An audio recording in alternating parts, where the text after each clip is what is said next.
Maybe it's better for me to use my tablet. What do you think, guys? I don't know. It's up to you, bro. It's up to me. It's like when my wife said,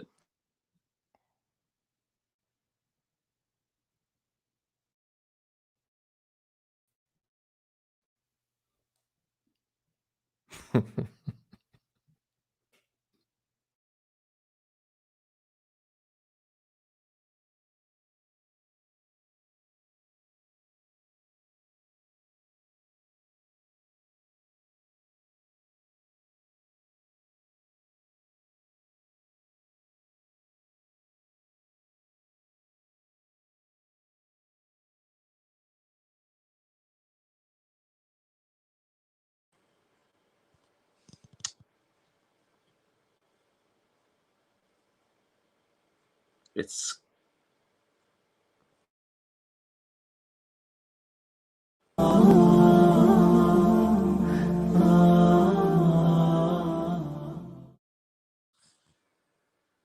so how can I use this link?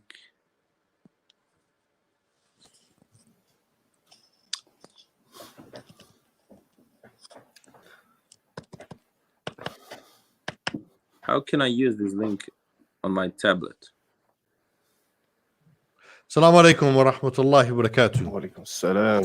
Welcome to the Salam. late show with on Newcastle Fast FM with your host Abu Tayeb and the co-hosts. We have multiple co-hosts today. Brother Jamaal, assalamu alaikum. Wa alaikum salam wa rahmatullah. How you doing, brother? Alhamdulillah, you okay? How you doing today, bro? Yeah, alhamdulillah. I'm looking forward to your health and fitness advice today, bro. Inshallah, I'm inshallah. motivated for it, inshallah. Me too. Alhamdulillah. Alhamdulillah. And we also have Brother Salahuddin Patel. Assalamu alaikum. Wa alaikum salam wa rahmatullahi wa barakatuh. Alhamdulillah, hope everyone is well. How you doing, Salahuddin? Alhamdulillah, good. I'm doing good. Really looking forward to today's show, inshallah. Mashallah. And we have our third co-host for today, Brother Enis, Jasarovski. Yes, Jasarovski. Assalamu alaikum wa rahmatullah wa barakatuh. Walaikum assalam wa rahmatullah. How are you doing, Enis? Alhamdulillah, bro. Good to see you back on the late show, bro. Yeah, bro, I'm gonna be on it more now, inshallah. But yeah, just been tired with the kid and all. First adaptment. Of course, the transition. Alhamdulillah. And we have our two guests I'm going to introduce from all the way from Bosnia, two very beloved brothers of mine who I've had the pleasure of meeting numerous times whilst out in Bosnia. First of all, let me introduce my brother Edin. Assalamu alaikum. Wa alaikum salam wa rahmatullahi wa barakatuh. How are you, brother? I'm good, alhamdulillah. Alhamdulillah. And we also have our second brother from Bosnia, the Viking Bosnian, brother Eldar. Wa alaikum assalam wa rahmatullahi wa barakatuh. How are you, Eldar? Good, alhamdulillah, alhamdulillah. Good to see you again, brother. MashaAllah. Alhamdulillah. Okay, so let me start off by, we normally do a little daily reminder, inshallah. Let me start off with a little reminder, something, a bit of advice. I think it's from one of the Sheikh Fawzan, Hafidhullah. He gave a bit of advice when it came to the month of Ramadan. Let me start off with this, and then we can go into our show, talking to our guests all the way from Bosnia. Now, Sheikh Fawzan, when he talks about Ramadan, he talks. He gives about 5 points about the virtues of Ramadan, about this month of Ramadan, the benefits that we get from this. First of all, he mentions number one, that fasting in this month is one of the pillars from the 5 pillars of Islam, right? Which means that it's from the things that are fard for us to do, the mandatory pillars that we have to do. The second bit of advice that he gives about the virtues of Ramadan is that Allah revealed the Quran in this glorious month, and this is one of the reasons why you find many Muslims all over the world who are encouraged to read the Quran more, who are more in connection with the Quran during this beloved month. Whether it's as simple as, obviously we don't have Taraweeh in the masjid this year, but joining the extra salah for Taraweeh just to hear the Quran, and many Muslims open the book of Allah and start reciting it a lot more than they would normally throughout the rest of the year. So this is why it's a second benefit of or the virtues of this month. It is the month in which the Quran was revealed, and many Muslims are more connected with the book of Allah in this month than other months. The third thing he mentions in this month is a night which is better than 1,000 months. As Allah subhanahu wa ta'ala says, there's a whole surah on this towards the end of the Quran. And we as Muslims, as believers, we search for this night, the night of power, Laylatul Qadr, if you like, in this blessed month of Ramadan, in which we are encouraged to do more good deeds and more worship of Allah subhanahu wa ta'ala in search of this night, so that we can multiply our rewards in this blessed month. The fourth thing he mentions is the actions of the believer in this month are multiplied manyfold. So just our normal good deeds that we do, the normal good actions and righteous actions and deeds that we do is multiplied a lot more in this month. We have the blessing. And it's one of the reasons why we long for this month to come back. One of the reasons why we try our best to, make the most of this, of every moment in this, because next thing you know, it's going to pass by. So we try to take advantage of those good deeds and the multiple rewards that we can get for these good deeds. And, outside of Ramadan, we're blessed that we can reach the month of Ramadan. We're longing for it. We're making dua that Allah allows us to live that long so that we can experience and taste Ramadan again once more. And the fifth thing that he mentions, Allah chose this month specifically for the Taraweeh Salah. And just because the masajid are closed, it does not mean that we don't pray Taraweeh. We can pray at home. We can pray by ourselves. We can pray with our families. And in fact, one of the things that I want to mention here is that, for the first time for many people now, many brothers especially, it'll be the first time where they will actually be the imam of their homes. And this is what we as the believers believe, that the father, the head of the household, is the imam of the household. That's what makes him the head of the household. And for the first time, many of us will be literally the imam of the household in this blessed month, especially during these testing times. And the sixth thing that he mentions, that the doors of Jannah are opened and the doors of Jahannam are closed. This is something we discussed yesterday. The doors of Jannah are opened, meaning that we are encouraged to do more righteous deeds, more good deeds in this blessed month, so that we can achieve Jannah, and we stay away from the sins as much as possible, and our sins are reduced. So the hellfire, the gates of hellfire are closed. So that's the quick sort of reminder, I guess, for today. The daily reminder, or the nightly reminder in this case, for the late show. So let me introduce our guests onto this show. Our co-host, first of all, Jamaal, Salahuddin, Enis. How are you brothers doing? Alhamdulillah, Alhamdulillah, doing very well. The virtues of Ramadan, brothers, the benefits and virtues of Ramadan. I just mentioned 6, but there are a lot more than that, obviously. Your thoughts on that? Can I just add on what you mentioned about this, actually the imams in the household? I should mention as well that the Prophet ﷺ, he used to pray alone. Obviously, Taraweeh later on came on as something that I think it was Umar ibn Khattab radiallahu anhu who approved it to be led by the masjids. So there's no minimum congregations around the households. But at the origin point, how the Prophet ﷺ prayed it, he was at home. So the original Taraweeh was prayed at home. So if anything, we're going back to the original sunnah of the Prophet ﷺ. It's just a little reminder. Yeah, it's a good point. But I think that the actual hadith, the narration is that the Prophet ﷺ prayed 3 nights in the masjid for Taraweeh. Yeah. And then he stopped praying and he went and he prayed at home the 4th night. And then he stayed in his home. And when the companions, because they started joining the Jamaah, and the Jamaah got bigger and as every night. So the Prophet ﷺ all of a sudden stopped and went home and started praying at home. And when the companions asked him, well, why did you stop praying in the masjid? We didn't see you this night. And he replied, he said, I feared that Allah subhanahu wa ta'ala would send down Jibreel alayhi salam and make it wajib upon them.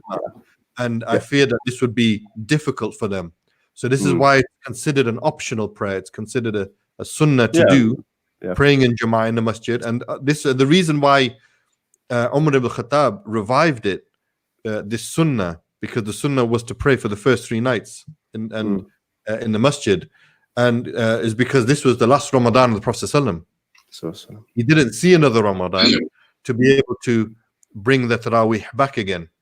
So this is the reason why when Umar ibn Khattab, he said he gathered the people in the masjid to pray Taraweeh in congregation, he said that this is a good bid'ah hasana.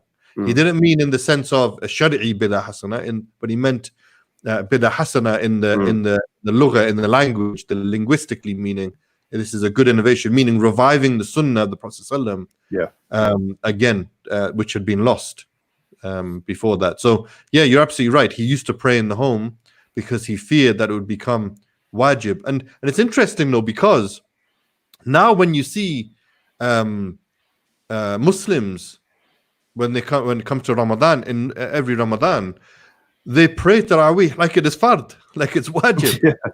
You know, they never miss a single night. Many Muslims never miss a single night, almost like it is wajib to pray. But actually, the Prophet ﷺ wanted raham for us. He wanted mercy for us. That's why he stopped praying in case, for fear of that it became wajib upon the Muslims. So it's a good point. Jazakallah khair, and it's for that. Barakallah fi. Alhamdulillah. Okay, let's get straight into it, guys. Let's speak to our guests, Brother Edin and Eldar. Now, let's start with introducing each other first. Now, I first met Brother Edin in Bosnia last year, beginning of last year, and when I went over to visit, and he took me to a city called Zenica. So I landed in Sarajevo. He picked me up from Sarajevo airport, and he drove me to Zenica. And I was thinking to myself, where on earth is this guy taking me? The capital of the city, of the country, I just landed in, and this guy is taking me on an hour journey somewhere. But I tell you what, though, the scenery on that journey was absolutely beautiful. What I saw when I was driving, I thought, you know what? Let him take me. Let's keep driving. Let's go. The scenery was amazing when he took me. And Zenica, I have to say, my first impressions, what a beautiful place that was. The people, the scenery, the hospitality that I received, absolutely amazing. So let me introduce my brother from Zenica, Edin. Assalamu alaikum. Alaikum salam wa rahmatullahi wa barakatuh. How are you, Abu Tayeb? Alhamdulillah. You remember that trip? Yeah, I remember. We went on a few other trips on that trip as well. Yeah, so we had our moments. We had our moments. Alhamdulillah, alhamdulillah. So tell us a little bit about yourself, Brother Edin. Tell us a little bit about who you are, what's your background, what's going on. Well, I was born in Zenica. I'm 32 years old. I'm from Zenica, from Bosnia and Herzegovina. Well, now I'm doing as a real estate agent. I have a small company with one of my friends from Kuwait. We are doing some business with buying and selling properties and buildings and something like that. So we at this point of view, I'm like doing with this thing about dawah. I think about 10 or 11 years, and I started from my city. And at first, to be honest, I didn't even pray. I didn't even know about. I knew it about Islam, only some things that we know from my grandfather or grandmother, something like that. So now I'm doing this community work, charity work with other guys from Zenica. When you mentioned Zenica and Sarajevo, it's always been a trouble within two cities, Zenica and Sarajevo. Yeah, at first it's from everybody. You know it in London, and you know it in UK. You know about the football matches and all the things. So this is the main trouble, the main problem between Sarajevo and Zenica. So, for example, Eldar is from Sarajevo, and he knows that in Sarajevo you have how do you say it? At first in UK is like a firm. What is Abu Tayeb? We talked about it. It's football firm, something like that. So when you mentioned I've traveled from Sarajevo to Zenica, it's always been when you come to Sarajevo, you stay in Sarajevo. Sarajevo is capital, and it's all about Sarajevo. So I was glad to take Abu Tayeb to Zenica. Zenica is for me, it's I think that the most beautiful city in the world. Alhamdulillah, I traveled a lot, but Zenica it's like 100,000 population. It's about 100,000, something like that. So you have lots of masjids. Abu Tayeb saw it. You have lots of masjids over there. The hospitality of the people is on the high level. Yeah, Alhamdulillah. And now Islam is taking a high level, especially about the youth. The young people are Alhamdulillah. How can I just like said?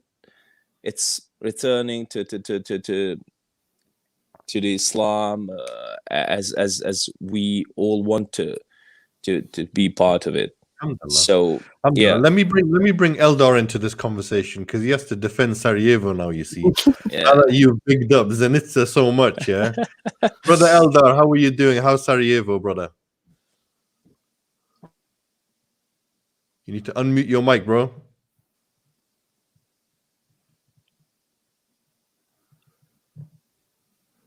See,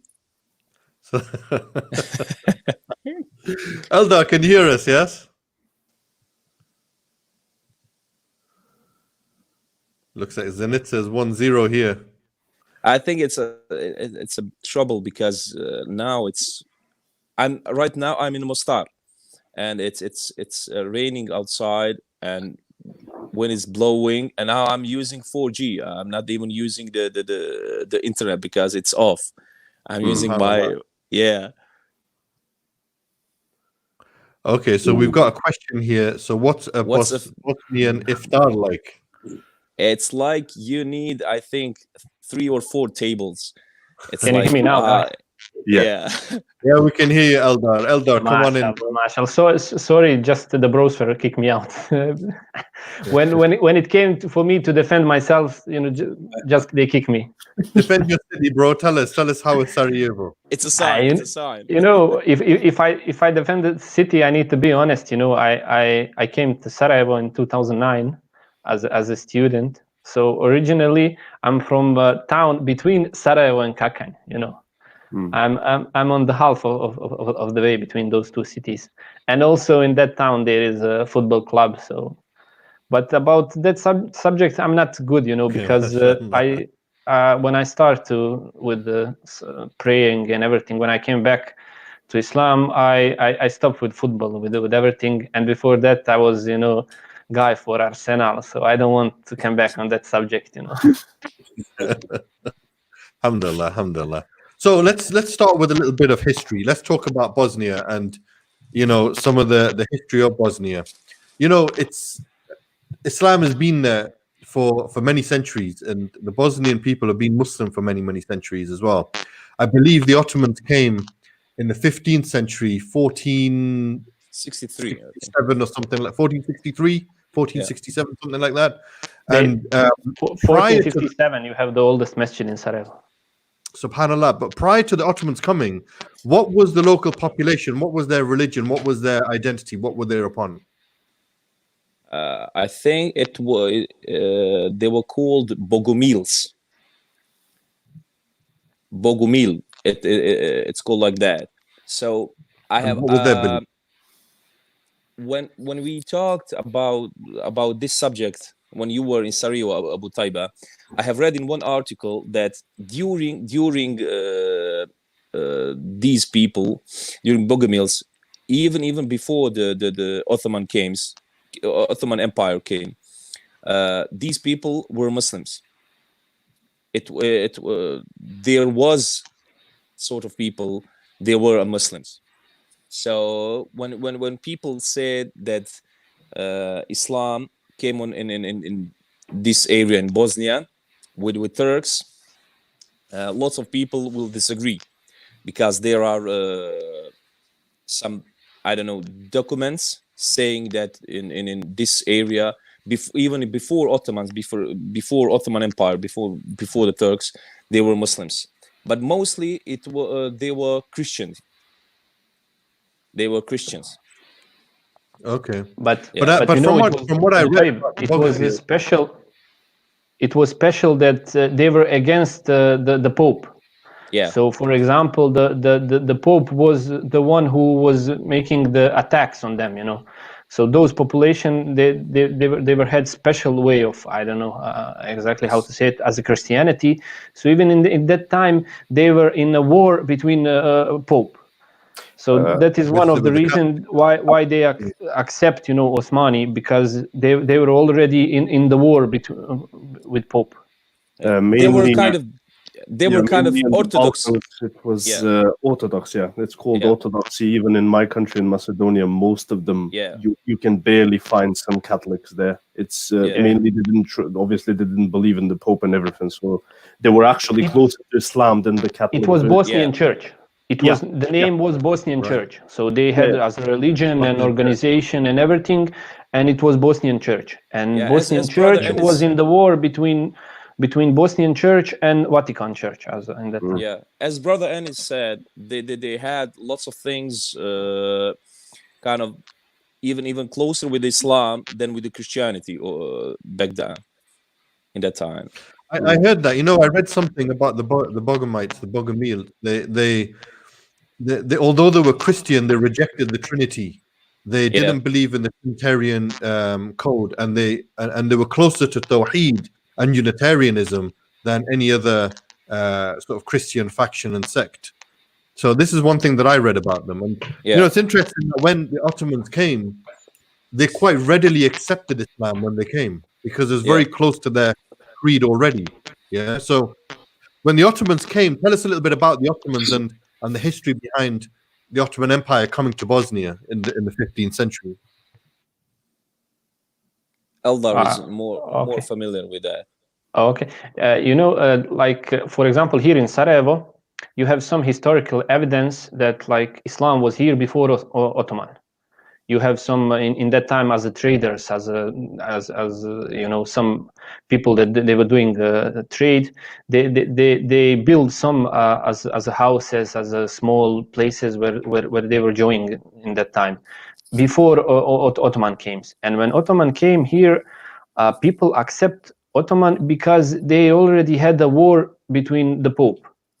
So lot of them, not just because they didn't have hate to Ottomans, as they had already before problems with Vatican, and even their religion was you know, so like familiar. And also it happened, subhanallah, that when Islam came here, they had all rights, so they didn't have any problem. For example, you have from Sultan Fatih. You have still documents that when he came here, he's saying that all in that time Bosnian Church, they have rights. All people that they are working in churches and everything, they have all rights. So nobody didn't push them to accept that. And later on, they were accepting because in the start it was like dawa and everything. But later on, it happened something. It's related with the jizya. So it wasn't like a program of dawah, because for that time, for the state, it was acceptable that there is non-Muslim population, because non-Muslim population is the one who is paying the tax. And Muslim, they didn't pay the tax. So in all that period, So that is like most interesting how they were here like for 500 years, and not everybody can, become Muslim, because they didn't invest so much in dawah, because they held them so they can pay jizya tax. And that's interesting because you mentioned the rights of the non-Muslim minorities were still maintained while the Muslims were in charge, while the Ottomans were in charge. Now, when I was there in Sarajevo last time, Eldar, you showed us. We went up on this up on a height, and you showed us, you Yellow pointed basket. out where the oldest masjid was, right? And you showed us a few sites. Tell us a little bit about some of the sites that you showed us and the history behind that as well. Like history, all the Bosnia, when people when they are coming first time for the Bosnia, they are very surprised, because they are thinking from the newspaper, that they hear it's everything destroyed and there is no, but in reality, you have history from any side of the view. For example, if you are not Muslim, you can find the history from your religion, from your people here. Even for example, Yehuds. When Ferdinand and they kick from Spain, from Andalus, all the Jews, they were accepted here in this area. So Jews, Christian, Orthodox, Muslim, everybody have like long history here, because here it was big kingdom. It was called Bosnian Kingdom. So after that, it came Osmani, but they didn't Ottomans. They didn't push anybody to come on Islam and to accept. They were only, okay, this is our state. You should respect us, but you have all your rights. So in that time, you have many history evidence from the old towns, from this. And I mean, not all of them are preserved, because we had, Austrian as that they were always trying to coming here and attacking and destroying.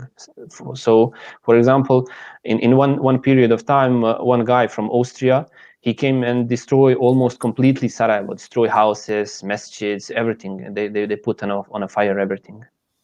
So Sarajevo was rebuilding a couple of times in history. Yeah, I read that there was basically two major wars, I believe, with the Austro-Hungarian Empire, and this is and I think it was Ali Pasha who was the one who defeated the Austrian the last Austrian attack, I think it was, and so there's always been that sort of back and forth between Bosnia and outsiders trying to invade Bosnia as well.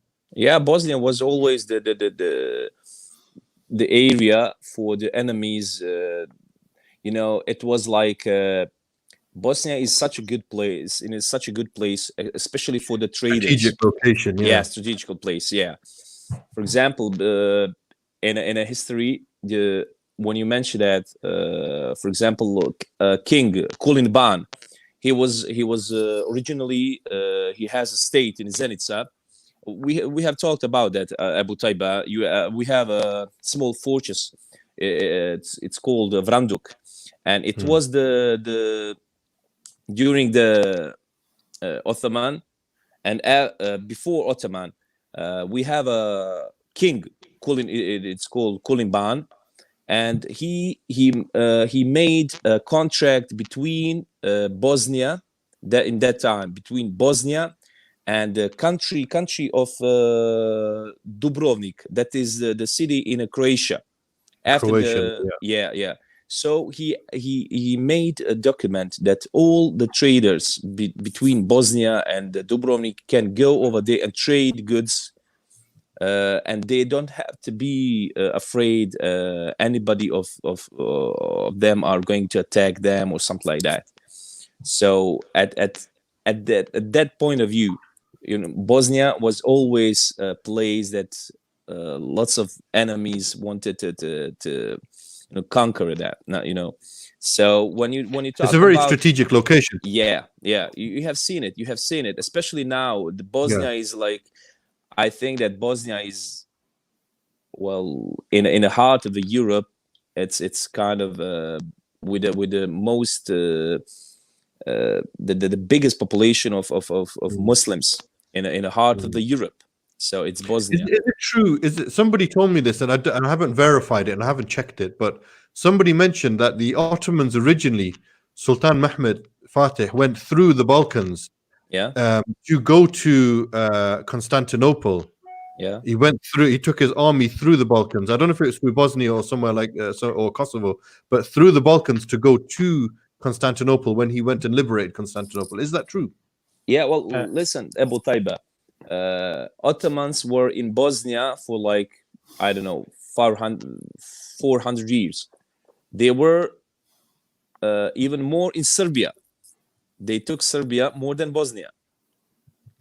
For example, in Serbia, they conquered Serbia, and people over there, they were ruled by Ottomans longer than people in Bosnia. But the thing the thing with the Ottomans in Bosnia, you also had later in the beginning, in the beginning, the strategic way, the politics, all the with the Ottomans was great, was the true Islam, was the true path, and all that. After the politics, when politics tried to change all the things in Bosnia, happened that lots of people from Bosnia rebelled. You have rebellions in Bosnia. Yeah. Yeah. And I think from what I remember, if I'm not mistaken, the Ottomans, and I'll give a quick overview of what the Balkans covers, right? So the Balkans cover later on, it had a number of countries together, but Bosnia has always been an independent or an independent Yeah. kingdom, I guess, from the beginning. But Yeah. the interesting thing was, even you mentioned about Serbia and Belgrade. Belgrade it means the white city. And the Yeah. reason why it was called Belgrade was because it had so many masajid, and the Minarets. minarets and Yeah. the domes were all white, and that's why they called it the White City. It had that many masajid in there. And in now the you city. have maybe two. And And now you have have maybe two. two. Yes, so they destroyed most Two of or it. three. Yeah. But Yeah, during there the is time only of the one. Ottomans, there were so many masajid, and Yeah. that's why it was called the White City, Belgrade. That's why it was called that. Yeah. Abu Taib, I want just to come back. Last night you had good show with the brother about history, and Yes. you mentioned that guy Skanderbeg. Skandar So Beg. yeah, so that guy he's famous for the things that happened before Osmani came to Bosnia, because father of Sultan Mehmed, he the name was Murad II, and that guy Skanderbeg, he was in his army, and later on he go to be Murtad, and he was fighting against him. So many wars between Osmani and local population. It was before they came to Bosnia. And as you said, in one part of Balkan, if you look the town that they had, so they had already towns on Balkan before they take Constantinople. So, for example, when you now go to Turkey, they have certain cities on the Balkan. That's the reason why Istanbul is in Europe and in Asia, because one of the part in Europe they had it before, and it was connected with the main city that they had before Constantinople is the other cities. That's interesting. And now let's fast forward a little bit. Let's go to it's more recent times, right? So you got the whole region then became Yugoslavia, right? Because there were Slavic people who came down, and then they started settling there, and then eventually became Yugoslavia. Explain that to me. Explain Yugoslavia, because Yugoslavia had a number of countries in there, and I remember in the growing up in the 80s and hearing about Yugoslavia. We remember the Yugoslavia football team was a very strong football team as well at the time. And you had in Yugoslavia, you had Slovenia, you had Serbia, Croatia, Bosnia, Macedonia, Montenegro, and modern day Kosovo and Albania, basically, right? Yeah. All of that came under Yugoslavia. And that was an interesting time, because now you had atheism, or communism and atheism, which came on that whole region for quite a number of years, right? Yeah, because the Tito and the Stalin was like best friends. So So tell us a little bit about Yugoslavia at the time when this region, Yugoslavia, before the breakup. Tell us what it was like from your ancestors, your family members, your grandparents. They would have lived through that time. Yugoslavia. Eldar is, I think, more familiar with that because when I was born, maybe 7 years, something like that. I was born in Yugoslavia, and my first, document of the paper of my birth is from Yugoslavia. Yeah, it's from Yugoslavia. Yeah. So, at that time, for example, on the flag of Yugoslavia, you had all the nations except the Bosnians. You didn't have Bosnia. Yeah. Why is that? Because at that time we didn't have a nation. We could say that we are Serb or Croats, but we are Muslims by religious views. We don't have a nation. We didn't have a nation at that time. Yeah. It was a strategic way, because as I mentioned maybe 5 minutes ago or something like that, it always was a plan not to have Muslim country in the heart of Europe. So that was all the time. That was the strategic way, because for example, when you see the flag, you have signs for Macedonia, signs for Serbia, or for example for Slovenia, it's like sun and the hills, mountains, all thing is clean and something like that. And for Bosnia, you don't have. For example, I think that was a Congress in 1974. We got that for example, when you live in Serbia, you are Serb, but in a religious way, you are, Catholic or Orthodox or Muslim. In America, you are American, but you are, Muslim, you are anything else, atheist or something like that. Yes. And in that Congress, it was said that we are not Bosnians. We are Muslims with big M.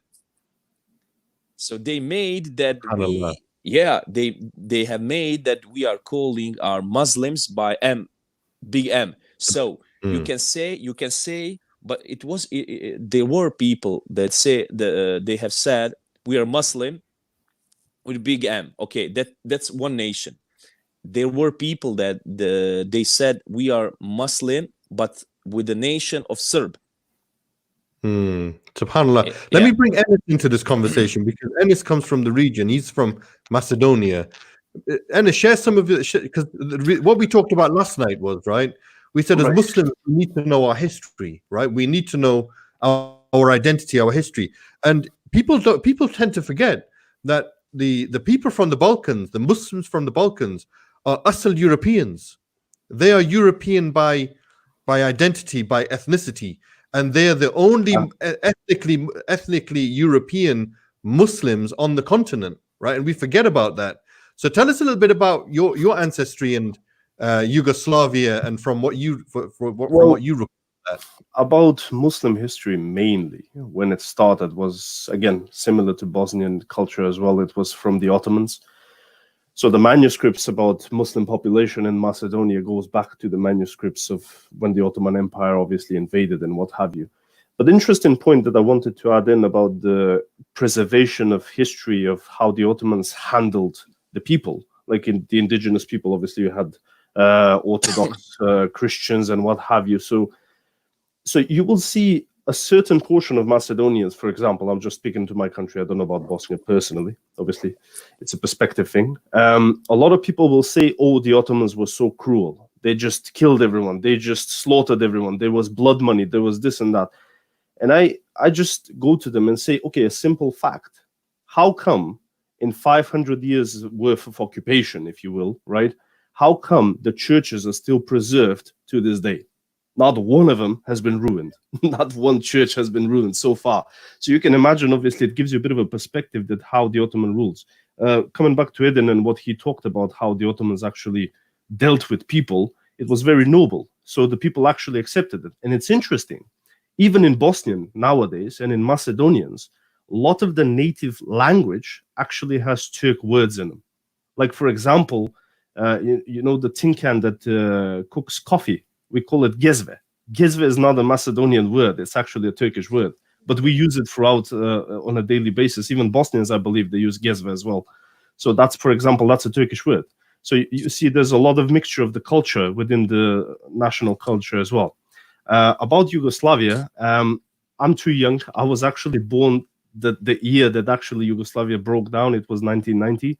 So it was 1991 when actually officially Yugoslavia broke down as a union.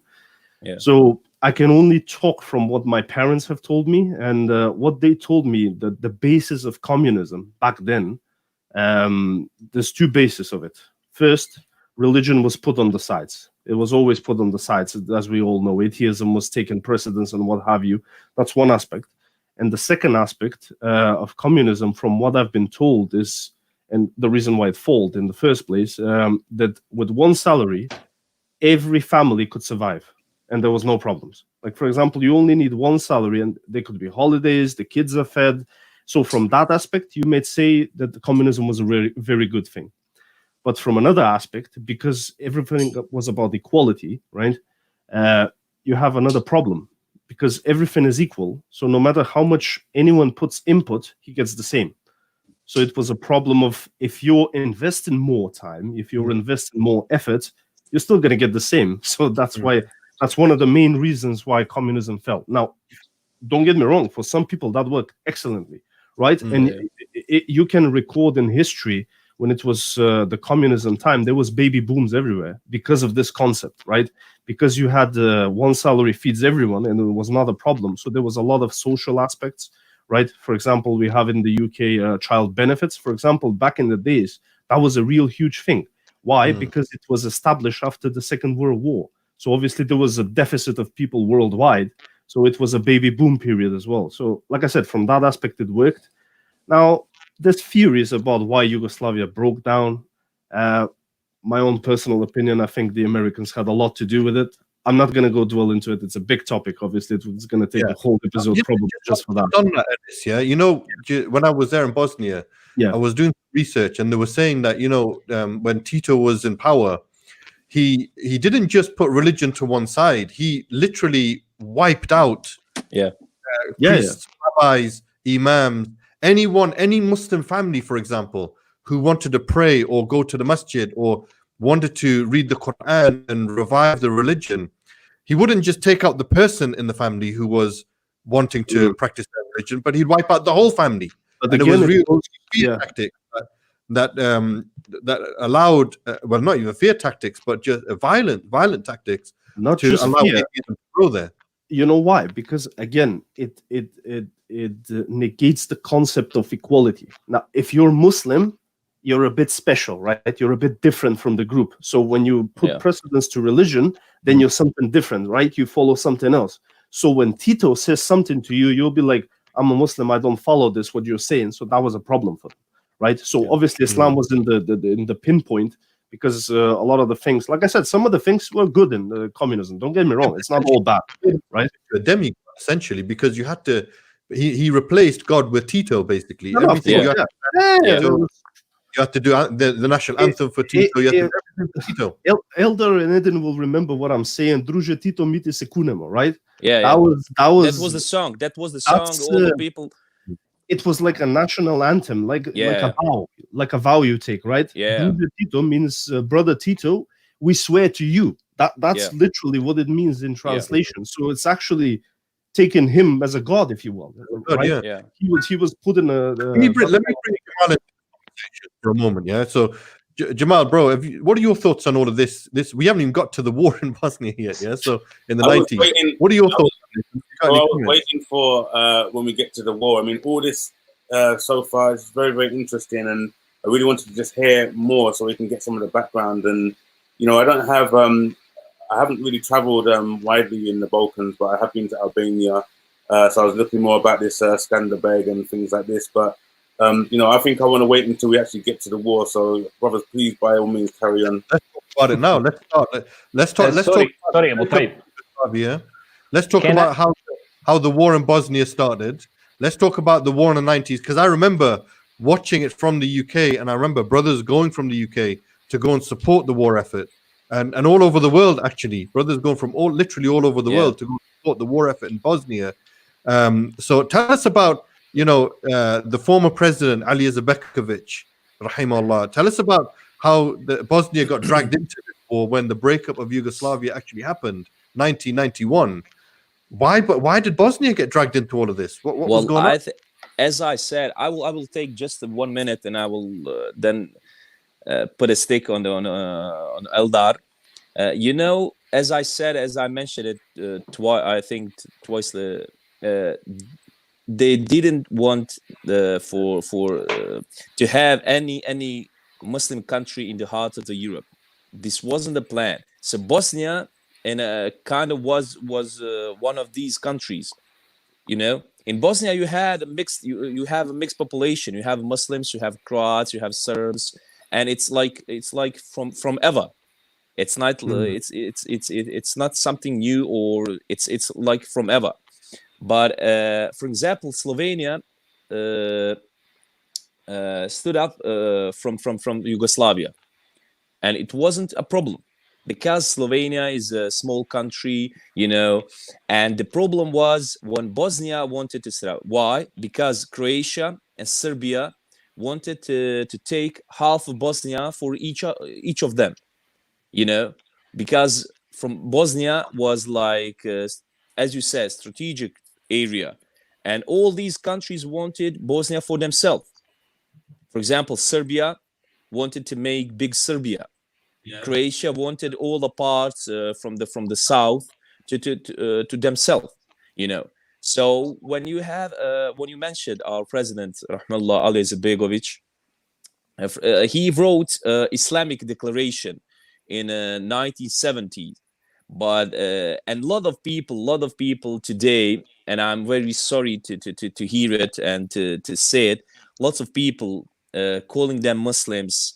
To be honest, Bosnians, we are so strange, so strange nation. So, for example, I was going to ask you about that, Edin. I wanted to get a bit of a background about the Bosnians before the war, and just so we can get more of an insight, because many people still, don't really know exactly what happened, and so it's good that we're hearing this tonight.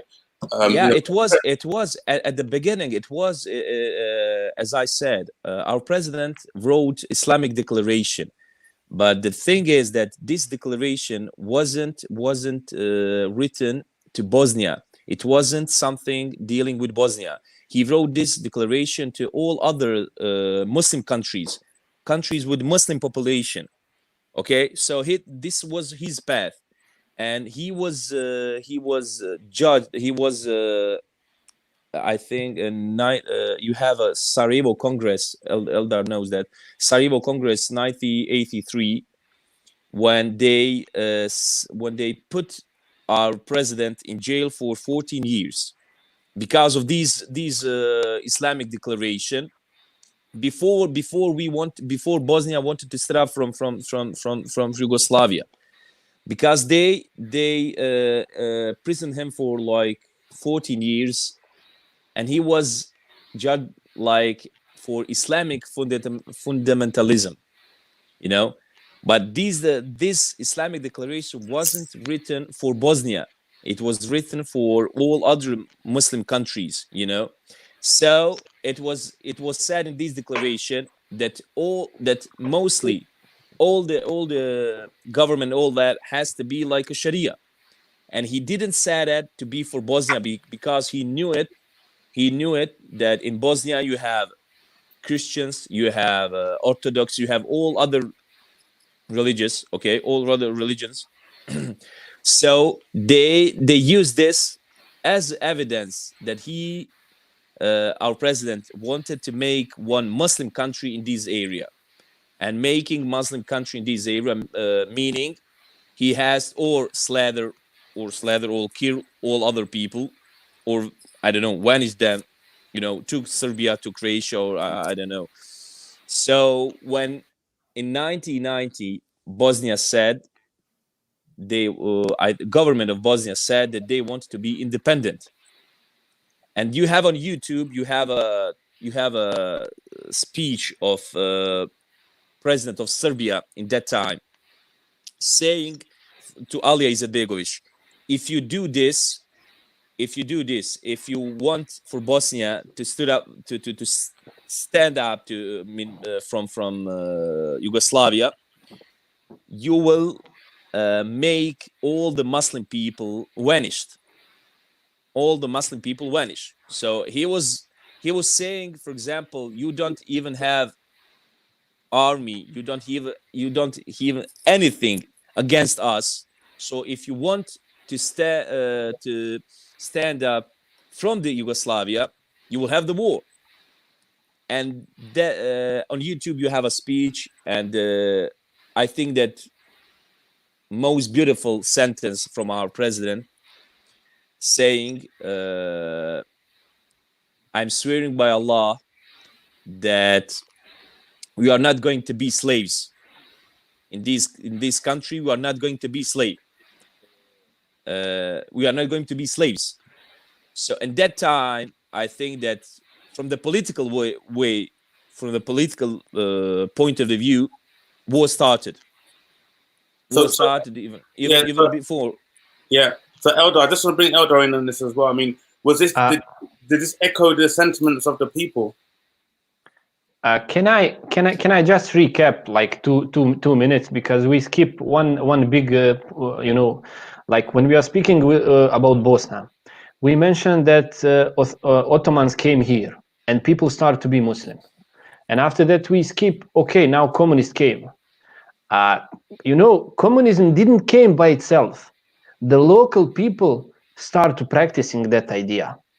So we have one very important things, if I can mention, like last night you had the talk with the brother that he's, mashallah, alhamdulillah, expert in history, and one sister, she was saying that it's much easier to be Muslim in England than, for example, in Austria or Germany or something like that.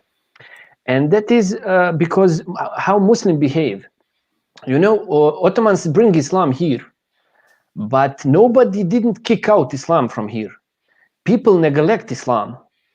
People stop to be grateful Allah subhanahu wa ta'ala for Islam, So if we are looking the history, mashallah, alhamdulillah, Ottomans bring Islam here. And it was here. For example, if you look in the government, Bosnian people, they only didn't win Sultan. So because Sultan was from son to son, from the same family. Any other position in the government, you can find the Bosnian guy that he was there. Great Vizier, this prime minister, this minister, general, every position that you can find, it was guy from Bosnia. And even, for example, you have in history that Bosnian people defeat Ottomans. So, for example, Hussein Kapetan Gradašević, he start rebellions against Ottomans because Ottomans was putting much more favor to non-Muslim than to Bosnian Muslim. So it happened that people neglect, what Allah subhanahu wa ta'ala give them, and how they stop with knowledge, with practicing of Islam and other stuff that they are very important in Islam. It started to go everything down. And in that point, here still it was Ottomans. When we in Sarajevo, we had the first brewery, the beer factory. The first beer factory, it was on Arabic. You could buy the alcohol and it was on Arabic. So Austrian didn't bring alcohol factories.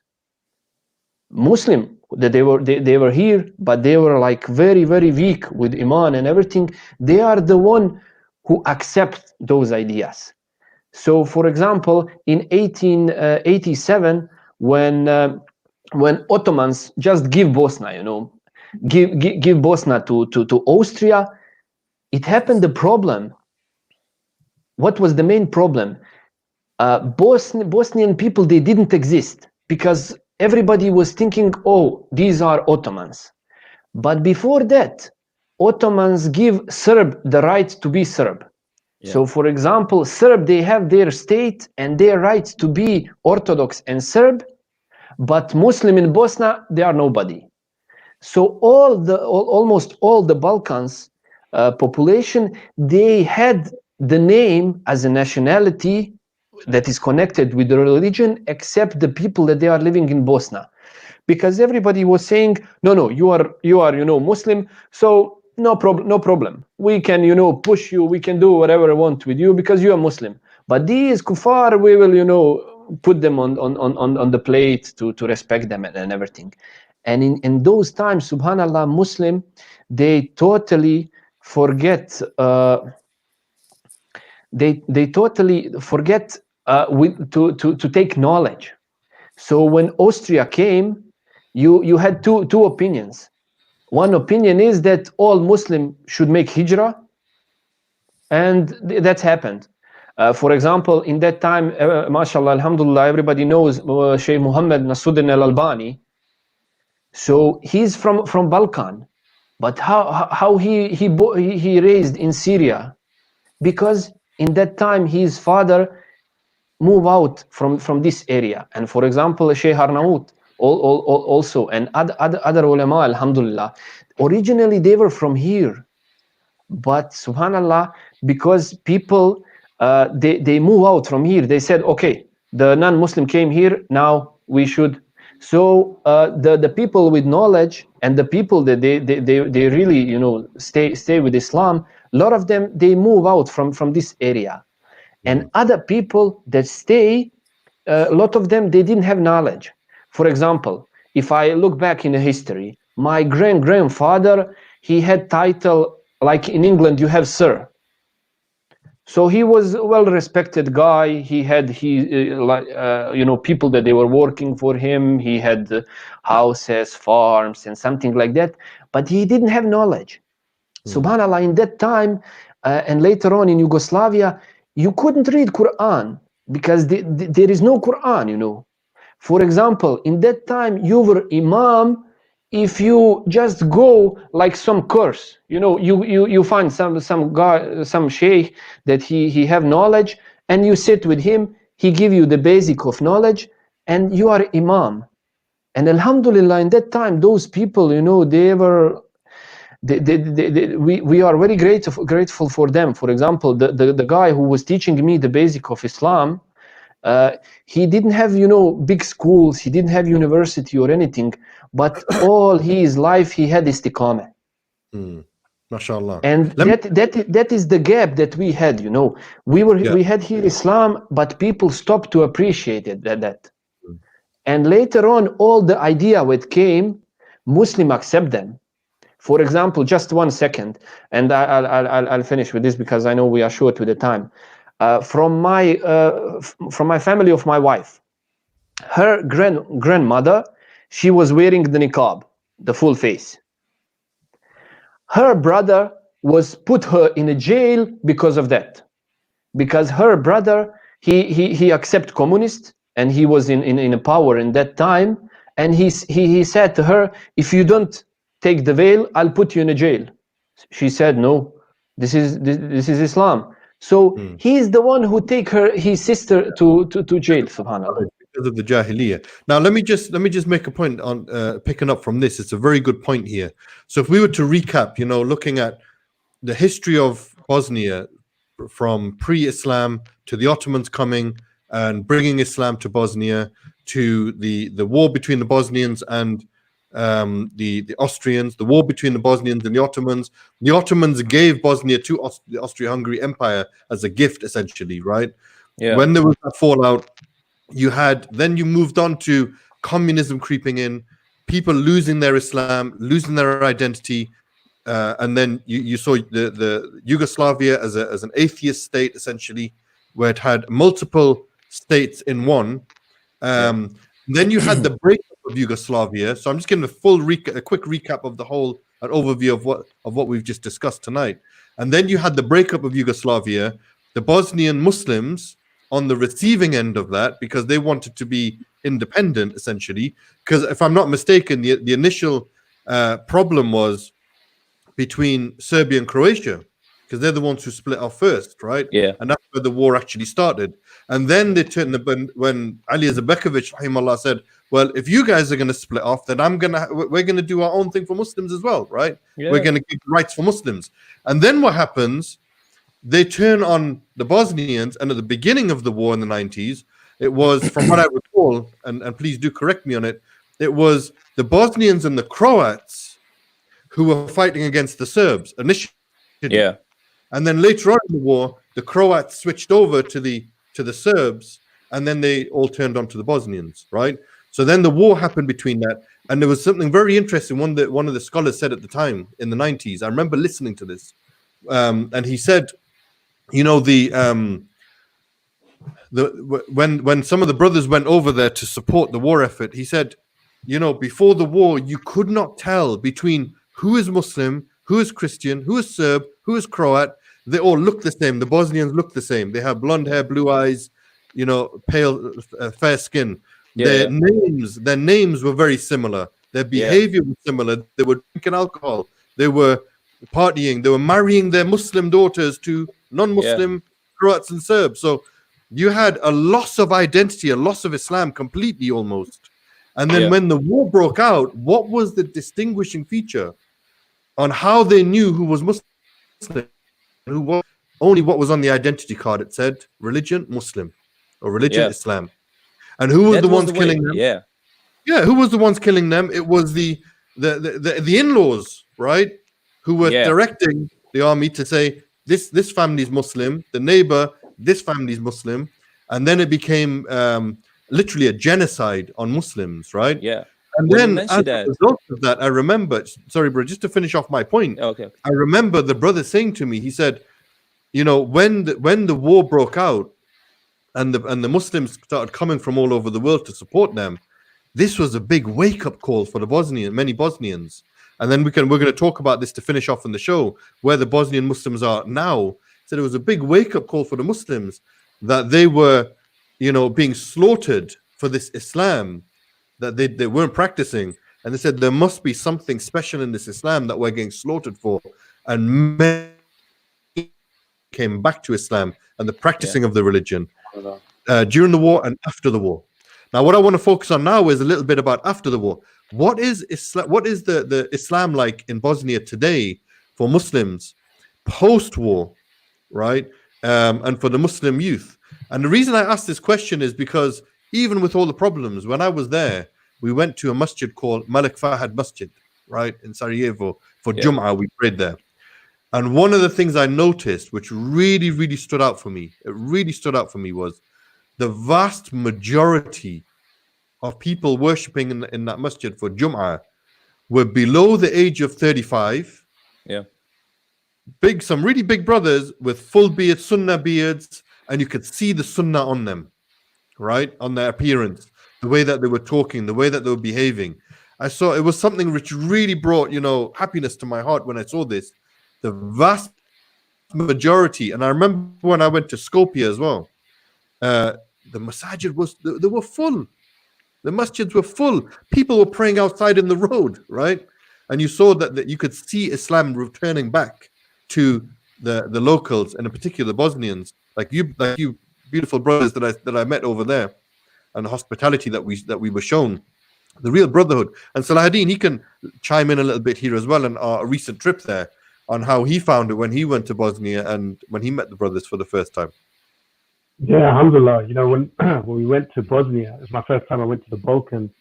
So excited because obviously all of the history that you mentioned by Islam, but something that was really striking was how beautiful and peaceful Bosnia is. And like you mentioned, there's a huge revival happening in the Balkans right now in terms of people are turning back to Islam. And we met the beautiful brothers there, and alhamdulillah, it's so heartwarming to see that despite all of this history in the past, despite all of this war, that Islam still remains firm, and not just remains firm, it is growing, that the people want to know about Islam and learn about Islam. So myself, to be honest, I don't know much about the Bosnian history, I do know, I just wanted to mention Edin Zeko, the famous Bosnian footballer. I remember because in, I think it was 2011, 2012, everyone remembers Sergio Aguero, yeah, scoring that last minute goal, yeah, and they won the title. But what they forget was the precursor to that. In the 92nd minute, the actual equalizer was scored by Edin Zeko, and then they won their first title. So I thought I'd just add that in there. Yeah. So alhamdulillah, beautiful place. Alhamdulillah. Like alhamdulillah, the issue is here to understand is here everything is just relating with nationality. There is one misunderstanding. All the time, if you look back in the history, all the people that they were living here, they were Bosnian, as a Bosniak. So you had Bosniak that he was Orthodox, you had Bosniak that he was Catholic, and you had Bosniak that he's a Muslim. So if you look in the history, even people that they were, Orthodox, and they said for themselves in this time that they were, big Serb, when they put in a book, they said in this area it's living Bosniak with Orthodox, Bosniak Catholic, Bosniak Muslim. And after the First World War and in the descent of the Ottomans, it started to this nationalist idea. When Serb, they want to say that no, everybody here is a Serb. When Croat, they said no, everybody here is Croat. And Bosnia is like in a sandwich between them. So they were just all the time fighting, half of the Bosnia to go to Croat, half of the Bosnia to go to Serbia. And that is the main idea with the separation of Yugoslavia, because communism is, utopia. I know everybody is equal. We like each other. We love each other. At the point when there is no anymore Tito, there is no iron fist. There is no like in SSR. There is no Stalin. So when there is no iron fist, the nature of people come up, and in that time Serb they show their real nature. And in the time of war you had many situations when Serb they were killing not Muslim, no, they were killing Turks.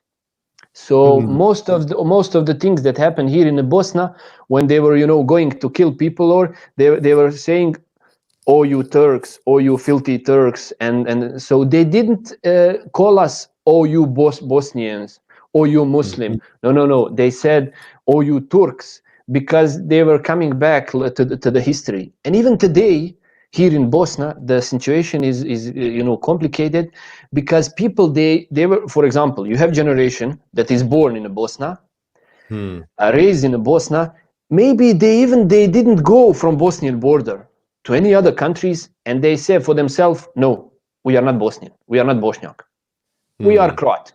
So it's for example, for you were born in England, and you say for yourself, no, I'm French. I asked you how you are French, and you said, I feel that I'm French. So that is the misunderstanding here. That you just mentioned something there, which really is just to touch upon the current situation after the war. You guys told me something which was very interesting, that you don't have one president, or you don't have one prime minister. You have a representative from the each Serb, nation, Croat, and the Bosnians. So you actually have three presidents. Is that right? Yeah. How does that work? Yeah, listen, Abu Tayeb, from my point of view, the main problem with in the history of Bosnia is that all these people are trying to write our faith, So why is that? Because from my point of view, there are two things. Bosnians are not allowed to have nation, because if you have one population, one group of people with a nationality, they got strong. Okay, so they don't let them to have any leader. We didn't have any leader, so the Islam and the side of the nation starts waking up with our president Ali Izetbegovic. When he said that we are Muslims, that when we are Bosnians, we have our rights. Then lots of thoughts in the minds of Bosnians woke up. For example, Mostar, in a former Yugoslavia, it was a city with the most mixed marriages. Okay, for example, today you have lots of people, they are Muslims praying 5 times a day, but they have or Serbs or Serbian or Christian names. This is a familiar thing with Bosnia. For example, in Balkan, just according the name, you can say that someone is Christian, someone is Serb, someone is Muslim. Okay, for example, I'm Edin. It's hard for me to be Christian. Okay, it's because it's Muslim name. And for in the past, during the former Yugoslavia, as I said, in Mostar, you had lots of. It was a city with the most the most mixed marriages was in Mostar, and that was the, as I said, strategic way. For example, Muslim people didn't have any bigger positions in a government, or for example, during the former Yugoslavia, you didn't have any Muslim guy or a woman to be teacher, to work in a government or something like that. No way. For example, you have a story about one guy, and it's his name is Alia, and he was famous about what? He dig a ground, he dig a coil, and I don't know, one day he was famous about a sentence. Okay, just give me the, how do you say it? I don't know. Bigger shovel. Bigger shovel. Because this is too small for me. And this was the point of view of the people, of the Muslim people over here, of the Bosnians over here. We are under, we were put all down. Say, for example, the main thing is, when you in the former Yugoslavia, when you finish madrasa, there were madrasa. It's like high school in that time. But for example, when you finish madrasa, like a high school, you are not allowed to go to university. That was the law. You are not allowed. So why is that? Because you don't need any imam, or you don't need any imam to be more educated. Okay. Yeah. So essentially, that's what the whole purpose. I want to chime in here because we're going to finish the show shortly. Okay. And we not talk about have a show in Bosnia and not talk about the great man himself, Ali Izetbegovic. And I want to highlight that if anybody hasn't read his autobiography, his notes, they have to get this book and read it. Yeah. This man was a scholar in his own right, an Islamic scholar in his own right. He was a European Muslim who believed and genuinely understood Islam and how it should be practiced in the heart of Europe, basically. Yeah. And this book is so inspirational that it will give you so many. We talked about this yesterday about izzah, for Muslims to have izzah about their deen. And this is a man, I believe, who had real, genuine izzah for his deen. Yeah. And this is what he stood up for, and this is what he wanted to try and do. And he wanted to defend the Muslim honor when they were being annihilated during the war in the 90s. So I definitely recommend everybody get the book and read it, inshallah. So we're going to wrap up the show there, inshallah. Jazakumullah khair for coming on the show. I'm going to hand you over to our brother Jamaal, who's going to give us our evening health and fitness tip to finish off the show with, inshallah, that he does like every day. So take it away, brother Jamaal. Inshallah. Well, forgive me tonight. I'm very tired, but it doesn't mean that I haven't done my contribution of exercise today. But just to remind everyone, I'm not a personal trainer. I'm not a specialist or anything like that. I'm just someone who's on a journey trying to get to a better level of fitness. And, I find that many people are struggling to actually get off their feet and actually get on and do, make the move to get fit. And so, yesterday we spoke about that, we tell ourselves stories and, make excuses as to, why we can't do it, even though we really want to. So today, what I thought was I would sort of, you know, 3 things I like to say, and that's do it, do it, do it. It's like you have to do it. You have to make that move and get something underway. Otherwise, you'll sit there and it'll be just like the typical New Year's resolution where you, you know, you make a promise to yourself, I'm going to start the gym, you know, on the 15th of January or something like that. And then, you know, it never happens. So you really have to do it. So I would say that no matter what level of fitness you are, and actually most of these tips are for people who have been lying dormant for a long time and want to brush the dust off themselves and get on and do something with themselves, inshallah. So you have to start with something. So even if it's a case of during this lockdown, you just say, right, I'm going to do a matter of steps, like when we're going doing up and down the stairs for so many times. You know, it's a start. So it doesn't matter. It's something where you can tell yourself, like, I have done something. This is very important. But the real thing, the real focus should be on trying to create a circuit of some kind. So rather than saying, oh, I've done 10 press-ups, that's my lot for the day, that's not going to get your heart rate up. And obviously, when you start to burn calories and you know, even build muscle, it only happens when your heart rate is built up. So, oh yes, Salahuddin, mashallah, as you can see, he's always on the move. That one, mashallah, alhamdulillah. It's only when your heart rate is built up. So, create a circuit. Give yourselves even a minimum of 5 minutes, but obviously it should be more than that. And in that circuit, you can do something like you know, maybe you can do some squats. Squats are really, really good. And squats are very easy. You don't need any weights or anything like that. Then from the squats, you can do, you know, anyone who remembers squat thrusts, you can do squat thrusts, you can do burpees.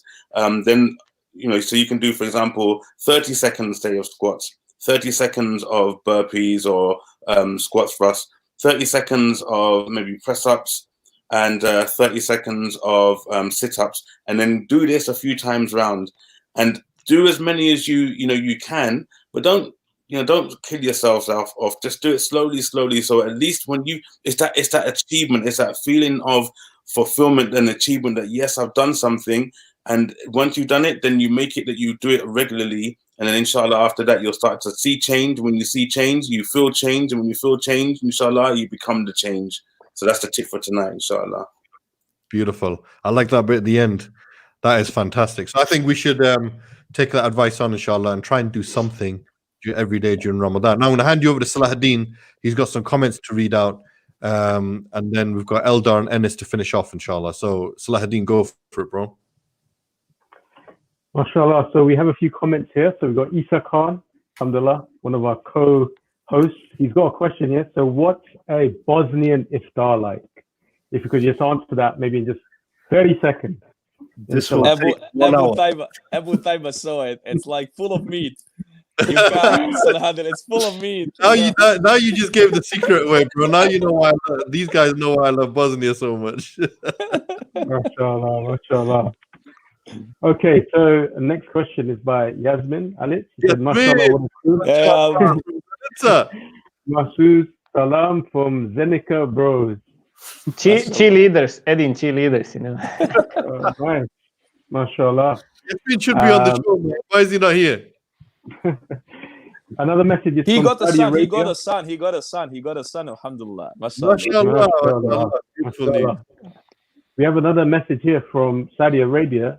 Assalamu alaikum rahmatullahi barakatuh. Watching from Jeddah, Kingdom of Saudi Arabia. MashaAllah. So we've got a global audience. MashaAllah. When Corona ends, come to Bosnia. Alhamdulillah. I think, are there any more comments, Sahel? I think that's it. Eldar, you wanted to say something to finish off with, inshallah? I want to say, you know, message. We were speaking about the history, but my main message is to all Muslim that, you know, take the path of knowledge.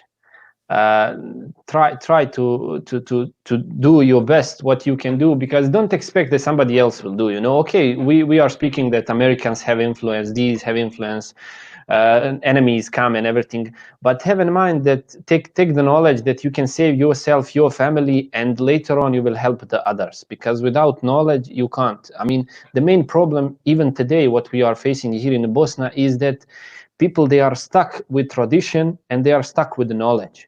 with the ignorance. They don't follow the knowledge. So we have here strong tradition. I'm not against tradition, but we know the basis that is Quran, Sunnah. How understand that the first Muslim, the first scholars. So take the path of knowledge and take the path of understanding of Sunnah as Salafus Salihin understand it, and have in mind that don't allow for yourself when you hear hadith that you said, no, it's not in my tradition, I don't follow it. So my main message is to everybody, don't be just Muslim with the name. Be Muslim as a Muslim should be, because Iman is not just that you have the name. Iman is that you know, that you have in your heart, and that you do by that knowledge. That is my last message. Jazakallah khair. What a beautiful message. Enis, have you got anything else to say before we wrap it up? Just a little thing with obviously we talked a lot about history. The only thing I would mention nowadays about generally, if somebody asks me what are Bosnian people like, there's two things that I would mention: the most hospitable people and the most nicest people, even though they're very close. But I have experience with Bosnian people the likes of I haven't experienced with anybody else on this planet yet, right?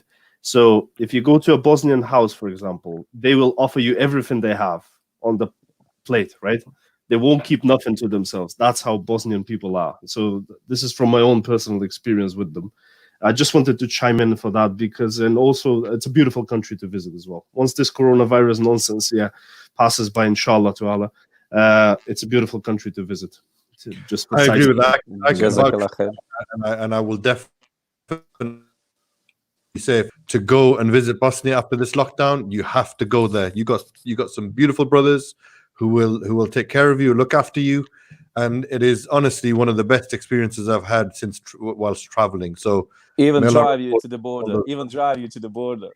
No, that's for another story. Yeah, what stays on our trip? Yeah, stays on our trip. We drove over to Montenegro. We crossed the border, and it was an interesting experience. Let's put it that way. Anyway, we'll finish it there, inshallah. Jazakumullah khair, everyone. For the show, it was a bit longer than normal, but it was a very, very good. Bosnian history is very long, brother. It is very. It's really complicated. It's really mixed, and we even didn't talk about the things after the war. I say just what you have mentioned? We have three presidents. This is the way that Americans made this way for war in Bosnia to stop. So this was the reason for war in Bosnia to stop. So we have that. I think that it's the most complicated system in the whole world, in the dunya. I think that we have three presidents. I've never heard of any country with three presidents, brother. I'll be honest. I don't even know how you get anything done. But still, we are. I think it's baraka. It's baraka in these areas. Yes, so I think that Alhamdulillah, Islam is growing. Abu Tayeb, you have seen. Islam is growing in Bosnia. My heart's so happy in a big level, in a high level. People returning back to the deen. Literally, it's the most important thing is that the people are highly educated. It's not like that they are. I don't have anything against the people from the villages and something like that. No. But I'm saying that lots of people today are doing big, crucial things with the governments, and they are all Muslims praying 5 times a day, and they are not shy to say that they are Muslims. That's the biggest thing. For example, when you see Eldar, he's a highly educated guy, and when you see it, how can anyone say anything against him? Because for example, he is very good at this engineering thing and all that. He's speaking 2 or 3 languages. So this is the kind of Muslim that has to be. This is the kind of Muslim it has to be. So I think that Alhamdulillah now in the future it will be even better, inshallah. Even better, inshallah. Inshallah. We make dua for the brothers over and sisters over there. Make dua In the whole for us. world. Make dua. Of course, may Allah accept all of your good deeds and protect you from sins. We're gonna wrap up the show there. Jazakumullah khair, everyone. We'll be back tomorrow with another very special guest. We have Fadli Burhan from Malaysia coming on tomorrow to talk about da'wah in the Asia Pacific. So that's going to be an interesting discussion as well, inshallah. So I'm really looking forward to that one. In the meantime, everybody, assalamu alaikum wa rahmatullahi wa barakatuh. Wa alaikum Wa alaikum assalam. Wa alaikum assalam wa rahmatullahi wa barakatuh.